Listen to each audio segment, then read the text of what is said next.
The envelope under the plate.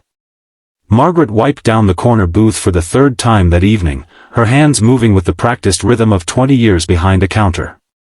At 58, she knew every crack in the vinyl seats, every stubborn stain on the laminate tables. The diner had been her second home since her daughter Emma was in elementary school. Now Emma was 23, working 2 jobs herself, trying to make rent in a city that seemed to grow more expensive each month. The evening rush had thinned to just a handful of customers. Margaret's feet ached in her worn sneakers, but she smiled anyway. That's what you did. You smiled, you served, you got through another shift. The bell above the door chimed. Margaret looked up to see a man in his early 70s walk in, moving with the careful dignity of someone who had known both struggle and success.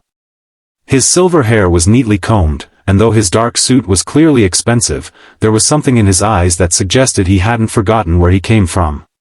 He carried himself like someone who had built something with his own hands before the world started calling him sir. "Sit anywhere you like," Margaret called out, grabbing a menu. The man chose the booth by the window. The same booth where old Mr. Patterson used to sit every morning before he passed last spring. Margaret felt a small tug at her heart, the way she always did when she remembered the regulars who were gone. "What can I get you tonight?" she asked, setting down the menu and a glass of water. The man studied her face for a moment with kind, observant eyes. "What do you recommend, miss?" "The meatloaf is good tonight. Comes with mashed potatoes and green beans. Honest food, nothing fancy." "That sounds perfect," he said, handing back the menu. "And coffee, please. Black." Margaret wrote down the order, noting the way his hands showed the telltale spots of age, the way his wedding ring had worn a permanent groove into his finger. She wondered about his story, the way she wondered about all her customers. It made the long shifts feel less lonely. She brought his meal, refilled his coffee, checked on him the way she always did. Professional but warm. He ate slowly, looking out the window at the street where the autumn rain had started to fall, turning the pavement into a mirror of colored lights. When he finished, he folded his napkin carefully and stood up. Margaret was refilling salt shakers at the counter when he approached to pay. She rang up his bill on the old register that sometimes stuck on the number 7. "That'll be $18.45, she said. He handed her a credit card. Margaret ran it through, printed the receipt, and handed it back with a pen. He signed quickly, tore off his copy, and nodded politely. "Thank you for the meal," he said. "It was exactly what I needed." "You're welcome. Drive safe in this rain." He smiled, a gentle expression that reached his eyes, and walked out into the night. Margaret took the receipt folder back to the booth. When she opened it, her heart sank just a little. $0 on the tip line. She felt the familiar sting of disappointment but pushed it away. Maybe he forgot. Maybe times were tight. You couldn't judge people. Everyone had their reasons. She started clearing the table, stacking the dishes on her tray. As she picked up the dinner plate, something caught her eye underneath. An envelope, cream-colored and thick. Margaret set down the dishes and picked up the envelope with trembling hands. Her name was written on the front in careful handwriting, "For Margaret." She glanced toward the door, but the man was long gone, his car probably already blocks away in the rain. With unsteady fingers, she opened the envelope. Inside was a letter, written on fine paper, and something else. A check. Margaret's eyes went wide as she saw the amount. $50,000.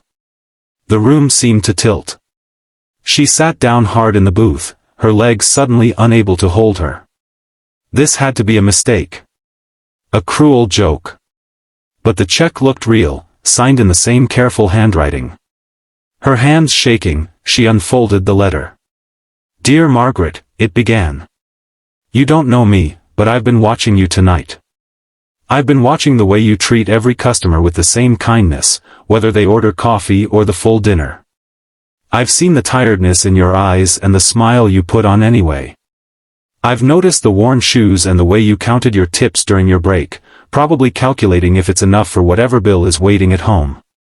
35 years ago, I was washing dishes in a restaurant not unlike this one. I was working 3 jobs, raising my son alone after my wife died. I was so tired I could barely see straight. One night, a woman came in near closing. She was elegant, clearly wealthy, and I was sure she'd complain about something. Instead, she left me a tip that changed my life. $500. It was enough to fix my car so I could get to a better job across town. Enough to buy my son new shoes for school. Enough to give me hope when I had forgotten what hope felt like. She wrote me a note that said, "Pass it forward when you can." It took me years, but I built a business. I worked hard, got lucky in some ways, made good decisions in others. I've done well for myself. Very well. But I never forgot that night, or that woman's kindness, or the promise I made to myself. I've been looking for the right person to pass it forward to. Tonight, I found her. Use this money however you need it. Pay off debts, help your daughter, take a breath for the first time in years. Whatever brings you peace. And someday, when you can, pass it forward. Not money, necessarily. Maybe just kindness. Maybe just remembering that everyone is fighting a battle we know nothing about. You deserve rest, Margaret. You deserve kindness.